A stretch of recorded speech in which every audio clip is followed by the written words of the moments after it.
Je m'appelle Samuel. J'ai 82 ans. J'ai passé 50 ans de ma vie à ignorer une chose qui a tout changé quand je l'ai enfin découverte. Laissez-moi vous raconter ce qui s'est passé. Je veux vous parler des gens que nous avons perdus. Je veux parler de la mort. Plus précisément, je veux parler de ce que les morts font en cette minute même. Est-ce qu'ils nous regardent? Voient-ils ce que nous faisons ici-bas sur cette terre? C'est la question que j'entends plus que n'importe quelle autre. Quand je suis au magasin ou quand je suis assis sur mon porche, les gens me demandent cela. Ils savent que j'ai vécu longtemps. Ils savent que j'ai enterré beaucoup d'amis. Ils me demandent si leur mère peut les voir. Ils me demandent si leur enfant sait ce qui se passe. J'avais l'habitude de me demander exactement la même chose. Je me sentais confus quand j'y pensais. J'avais besoin d'une réponse, et ce que j'ai trouvé a complètement changé ma façon de vivre ma vie chaque jour. Voyez-vous, je n'ai jamais rencontré mon grand-père maternel. Il est mort avant ma naissance. J'ai grandi en entendant des histoires sur lui. J'ai regardé des photographies en noir et blanc de lui tenant ma mère dans ses bras. Et en vieillissant, j'ai commencé à m'interroger à son sujet.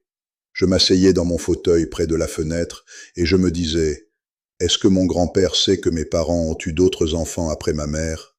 Sait-il que j'existe? Sait-il que je suis finalement devenu un ancien de l'Église et que j'essaie de travailler pour le royaume de Dieu? J'ai eu 2 filles magnifiques. Je me suis tenu au fond d'une église et j'ai regardé ma fille aînée se marier. Je me suis assis sur des chaises pliantes sur un terrain de football et j'ai vu mes 2 filles obtenir leur diplôme universitaire. Et durant ces grands moments, j'ai toujours regardé vers le ciel. Je me demandais si mon grand-père regardait. Je voulais savoir s'il pouvait voir mes filles. C'est une question légitime. C'est une question qui m'a rongé pendant des années. Alors, j'ai décidé que j'allais découvrir la réponse. J'ai ouvert ma Bible et j'ai commencé à chercher. Avant de vous dire ce que j'ai trouvé, je dois préciser ma façon de lire la Bible. Vous pouvez fouiller tout le livre, de la Genèse à l'Apocalypse, et vous ne trouverez pas un seul verset qui stipule explicitement, en lettres noires sur blanc: oui, les personnes qui sont mortes peuvent voir ce qui se passe sur la terre. Vous ne trouverez pas cette phrase exacte, mais vous trouverez de nombreux versets qui l'impliquent fortement. J'ai dû apprendre la différence entre explicite et implicite. Explicite signifie que c'est clairement énoncé. Implicite signifie que c'est compris comme étant vrai sur la base de tout le reste. Même si la Bible ne formule pas directement cette phrase exacte, elle implique absolument que nos proches au ciel peuvent voir ce qui se passe ici. La réponse est oui. Laissez-moi vous le redire pour que vous m'entendiez clairement. La réponse est oui. Vos proches au ciel peuvent voir ce qui se passe ici sur cette terre. Ils savent ce qui se passe. Je vais vous le prouver dès maintenant sur la base de ce que j'ai lu de mes propres yeux. J'étais assis à ma table de cuisine un matin, buvant du café, et je lisais l'Épître aux Hébreux. J'ai lu le chapitre 11. Nous l'appelons la galerie de la foi. C'est une longue liste d'hommes et de femmes de l'Ancien Testament qui ont vécu par la foi. J'ai lu des passages sur Abraham, Moïse et David. J'ai lu des choses sur tous ces gens qui étaient déjà morts et partis. Puis j'ai tourné la page vers le chapitre 12. J'ai lu le tout premier verset. Il dit que, puisque nous sommes environnés d'une si grande nuée de témoins, nous devons rejeter tout fardeau et courir avec persévérance la course qui nous est ouverte. Je suis resté assis là, à fixer ce mot, témoin. J'ai réfléchi à ce que cela signifiait. Paul compare ma vie de chrétien à une course. Il la compare à un marathon. Dieu a tracé un parcours spécifique pour moi. Et il a tracé un parcours différent pour vous. Nous avons tous notre propre course. Mais la partie intéressante, ce sont les témoins. Dans le monde antique, les communautés avaient de grands amphithéâtres. Les gens s'y rendaient pour regarder les événements sportifs. Le mot grec utilisé pour témoin, dans ma Bible d'études, faisait référence aux spectateurs dans un stade. Il désignait des personnes qui regardent activement un événement se dérouler. J'ai fermé les yeux et je l'ai imaginé. J'ai imaginé un stade massif. J'ai visualisé une grande nuée de spectateurs me regardant courir cette course que j'appelle ma vie. Parce que le verset les appelle une nuée, j'ai compris que ces témoins sont là-haut, au ciel. Ce verset implique que le ciel nous regarde courir. Ils peuvent nous voir. Honnêtement, ce seul verset m'a convaincu. Il me dit qu'une foule me regarde. Et voici ce que je ne comprenais pas alors, mais que je comprends maintenant. Pensez à la façon dont nous agissons lorsque nous allons à un événement sportif. Nous avons nos équipes préférées. Nous avons nos athlètes préférés. Il y a les gens que nous voulons vraiment regarder et ceux dont nous ne nous soucions pas. Je peux vous garantir que les membres de votre famille que vous avez perdus s'intéressent énormément à vous. Vous êtes leur famille. Votre course est la course qu'ils veulent regarder. Ils sont penchés sur les balustrades du ciel, vous regardant courir. Mais je ne me suis pas arrêté là. J'ai continué à lire. Je voulais plus de preuves. Quelques semaines plus tard, je lisais l'évangile de Luc, au chapitre 9. J'ai lu l'histoire de Jésus emmenant Pierre, Jean et Jacques sur une montagne pour prier. J'ai lu comment l'apparence du visage de Jésus a changé et comment ses vêtements sont devenus d'une blancheur éclatante. Nous appelons cela la transfiguration. J'ai lu que soudain, 2 hommes sont apparus et ont commencé à parler avec Jésus. C'étaient Moïse et Élie. Ils paraissaient glorieux. J'ai regardé de près de quoi ils parlaient. Ma Bible disait qu'ils parlaient du départ de Jésus de ce monde, qui allait s'accomplir à Jérusalem. Ils parlaient de sa mort prochaine, de son ensevelissement, de sa résurrection et de son ascension. J'ai posé mon doigt sur la page et je me suis arrêté. Avez-vous saisi ce que je venais de lire? Moïse et Élie savaient exactement ce qui se passait sur cette terre. Ils savaient ce que Jésus faisait depuis 3 ans, et ils savaient exactement ce qu'il était sur le point de faire à Jérusalem. Moïse et Élie étaient morts depuis très longtemps. Ils étaient au ciel. Pourtant, ils connaissaient les événements actuels de la terre. J'ai lu dans les Actes, au chapitre 10, que Dieu ne fait point acception de personne. Cela signifie que Dieu ne montre pas de favoritisme. Alors, si Moïse et Élie étaient au ciel et savaient ce qui se passait sur la terre, pensez-vous que les autres personnes au ciel savent ce qui se passe? Bien sûr que oui. Si Dieu a laissé Moïse et Élie voir ce qui se déroulait, pourquoi ne laisserait-il pas les autres voir? J'ai tourné encore quelques pages. Je suis allé au chapitre 15 de Luc. J'ai lu le verset 7. Il dit qu'il y a plus de joie dans le ciel pour un seul pécheur qui se repent et revient à Dieu, que pour 99 autres qui sont justes et n'ont pas besoin de repentance. J'ai réfléchi à cela pendant longtemps. J'ai réalisé qu'il n'était pas dit qu'il n'y avait pas de joie pour ceux d'entre nous qui vivent déjà pour le Seigneur. Il y a de la joie pour nous. Mais il y a une célébration massive, une excitation spéciale, quand un seul pécheur se repent et rentre à la maison. Cela les anime vraiment au ciel. Mais j'ai dû me poser une question logique. Comment le ciel sait-il quand un pécheur se repent? Je sais que Dieu le sait instantanément. C'est Dieu qui sauve les gens. Son Esprit Saint attire les gens, et son Esprit Saint les fait naître de nouveau. Dieu sait. Mais comment le reste du ciel le sait-il? Ont-ils un tableau d'affichage géant là-haut? Est-ce que Dieu a un système d'interphone où il appuie sur un bouton pour annoncer que quelqu'un au Texas vient d'être sauvé? Je ne le pense pas. Laissez-moi vous expliquer ce que je crois qu'il se passe. Je crois, sur la base de ce que j'ai lu dans les Hébreux, que les saints nous regardent. Ils profitent du ciel, mais ils sont aussi très intéressés par ce qui se passe ici-bas. Ils regardent les membres de leur famille courir la course, et quand ils voient quelqu'un qu'ils aiment tomber enfin à genoux et accepter le salut, ils deviennent fous. Ils explosent de joie. Je sais que vous espérez et priez pour que certains membres de votre famille soient sauvés en ce moment même. Vos proches au ciel espèrent et désirent exactement la même chose. Quand ils voient cela arriver, ils se réjouissent, et tout le ciel se réjouit avec eux. J'ai aussi lu dans la première épître de Pierre que les anges regardent avec empressement ces choses se produire. Les anges regardent les événements se dérouler en temps réel sur terre. Si les anges nous regardent, vous pouvez parier que les saints au ciel nous regardent aussi. Ils font exactement la même chose. La preuve est partout si vous savez comment la chercher. Mais je dois aborder un point difficile. Il y a des gens qui ne croient pas à cela. J'ai parlé à d'autres hommes de mon âge qui secouent la tête et me disent que j'ai tort. Ils disent « Samuel, les gens au ciel ne peuvent pas nous voir. S'ils pouvaient voir tout le péché sur cette terre, s'ils pouvaient voir la violence et s'ils pouvaient voir nos échecs personnels, cela les rendrait tristes. Ils croient que si ma grand-mère voyait chaque fois que je fais une erreur, cela lui briserait le cœur. Alors, il croit que Dieu maintient les morts volontairement dans l'ignorance. Il pense que Dieu les garde totalement aveugles à ce qui se passe sur terre, juste pour les protéger de la tristesse. Toute cette idée repose sur une croyance spécifique. Elle repose sur la croyance qu'il n'y a absolument aucune tristesse au ciel en ce moment. J'avais l'habitude de croire cela. Si vous m'aviez posé la question il y a 50 ans, je vous aurais dit que tout le monde au ciel est parfaitement heureux chaque seconde, qu'il n'y a jamais de larmes et qu'il n'y a aucune douleur émotionnelle d'aucune sorte. Je pensais que le ciel était un lieu de sourire constant et ininterrompu. Parce que je croyais cela, il m'était très difficile de croire que mes proches pouvaient me voir. Si ma grand-mère pouvait voir ce qui arrivait à mon oncle, elle serait dévastée. Si elle savait que son arrière-petit-fils était dépendant de la drogue et gâchait sa vie, elle ne pourrait pas être heureuse. Et puisque tout le monde doit être heureux au ciel, Dieu doit la laisser dans l'ignorance. C'est ainsi que mon esprit fonctionnait autrefois. Savez-vous ce qui m'a le plus surpris?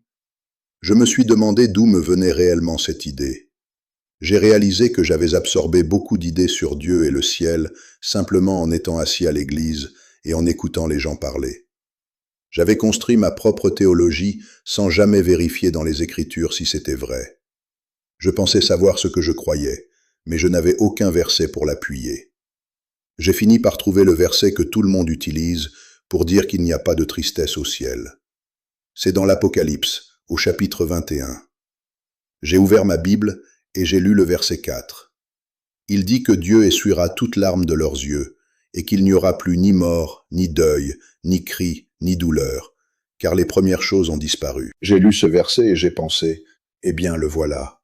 Dieu essuie chaque larme au moment où vous franchissez les portes de perles. Plus de chagrin.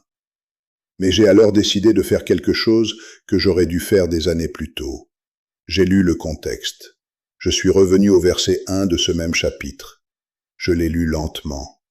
Il disait « Puis je vis un nouveau ciel et une nouvelle terre, car le premier ciel et la première terre avaient disparu. » Il parlait de la ville sainte, la nouvelle Jérusalem, descendant d'auprès de Dieu, du ciel, pour reposer sur la nouvelle terre.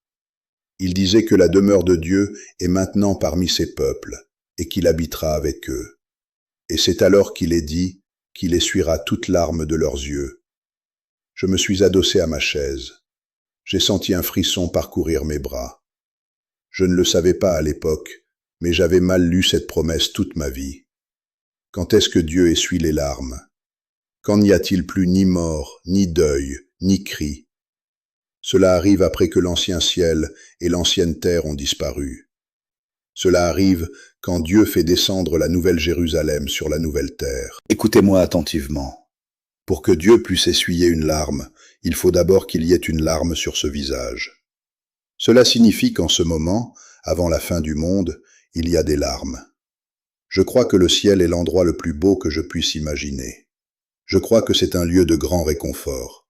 Je crois qu'on s'y sent chez soi. Mais je ne crois pas que le ciel soit un lieu d'ignorance forcée où tout le monde est maintenu totalement aveugle à la souffrance de sa famille. J'ai continué à lire l'Apocalypse. Je suis revenu au chapitre 6. J'ai lu des passages sur la tribulation. J'ai lu ce qui arrive quand l'agneau rompt le 5e sceau. J'ai vu quelque chose qui m'a ébranlé au plus profond de moi. L'apôtre Jean a écrit qu'il a regardé sous l'autel au ciel et qu'il a vu les âmes des gens qui avaient été mis à mort à cause de leur foi. C'étaient des âmes au ciel. Elles n'avaient pas encore leur corps physique, mais elles étaient là. Et que faisaient-elles? Elles criaient vers le Seigneur. Elles criaient d'une voix forte, demandant jusqu'à quand Dieu tarderait à juger les habitants de la terre et à venger leur sang. Elles suppliaient Dieu d'intervenir et d'arrêter la violence. J'ai fixé la page. Ces âmes étaient au ciel, et elles étaient profondément bouleversées. Elles avaient le cœur brisé. Elles savaient exactement ce qui se passait sur la terre. Elles savaient que leur sang n'avait pas encore été vengé. Elles savaient que les méchants faisaient encore du mal aux gens. Elles pouvaient le voir, et cela leur causait une douleur émotionnelle. Elles criaient à Dieu pour qu'il répare cela. J'ai réalisé à ce moment précis que les gens au ciel ne sont pas des robots aveugles. Ils savent ce qui se passe, ils voient les luttes, ils en ressentent le poids, et ils l'apportent à Dieu. La preuve est trop forte pour que je puisse la nier. J'ai vécu 82 ans. J'ai assisté à plus de funérailles que je ne peux en compter. Je me suis tenu à côté de tombes ouvertes sous une pluie glaciale, et je me suis assis dans des salons funéraires étouffants, en écoutant des pasteurs essayer de trouver les mots justes. J'ai observé les visages des familles restées derrière, et honnêtement, les funérailles sont la partie la plus dure de la vieillesse. Mais il y a deux types de funérailles très différents. J'ai assisté à des funérailles de croyants, et j'ai assisté à des funérailles de non-croyants. Quand un croyant meurt, les funérailles sont faciles. Elles le sont vraiment. Nous pleurons parce qu'ils nous manquent, mais nous savons exactement où ils sont. Nous savons qu'ils regardent. Nous savons qu'ils se reposent. Quand je parle lors des funérailles d'un croyant, je dis simplement la vérité.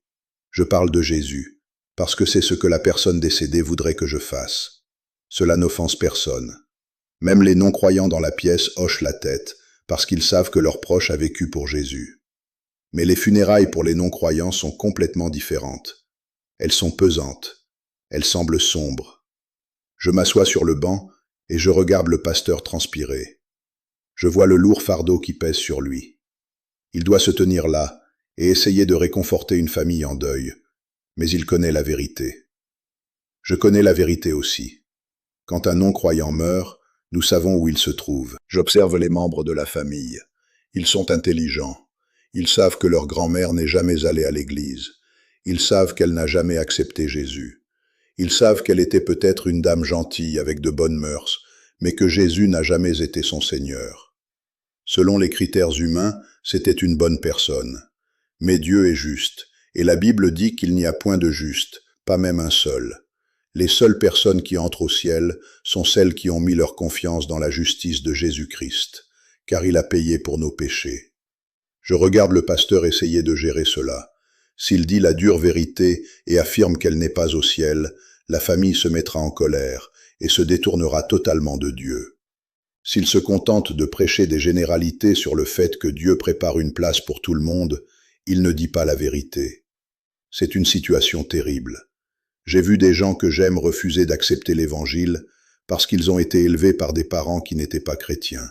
Ils se disent « Si j'accepte Jésus, j'admets que mes parents n'étaient pas assez bons pour aller au ciel. J'admets que ma famille est perdue. » Alors, ils refusent de croire. Ils choisissent de rester perdus juste pour défendre la mémoire de leurs parents. J'ai vu cela arriver. Cela me brise le cœur. Personne n'est assez bon pour aller au ciel par ses propres moyens. Personne. Si vous y arrivez, c'est uniquement parce que vous avez fait confiance à Jésus. Les gens en enfer ne peuvent pas voir ce qui se passe sur terre, mais ils se souviennent. Ils se souviennent de leur famille, ils se souviennent de leur vie terrestre, et ils prient en ce moment même pour que quelqu'un vous avertisse afin que vous ne les rejoigniez pas. Je suis un vieil homme. Je sais que ma course est presque terminée. Je sais que la grande nuée de témoins attend que je franchisse la ligne d'arrivée. Je sais que mon grand-père regarde. Je veux bien finir. Je ne veux pas passer dans l'éternité et regarder en arrière vers cette terre avec regret. Je vous demande de m'écouter. Acceptez Jésus-Christ comme votre Seigneur et Sauveur aujourd'hui. Faites-le dès maintenant, parce que vous savez qu'il est le seul chemin vers le ciel. Une fois que vous avez fait cela, vous avez une responsabilité. Regardez votre famille, regardez vos enfants, regardez vos amis. Dites-vous, je ne veux pas qu'un seul membre de ma famille aille en enfer.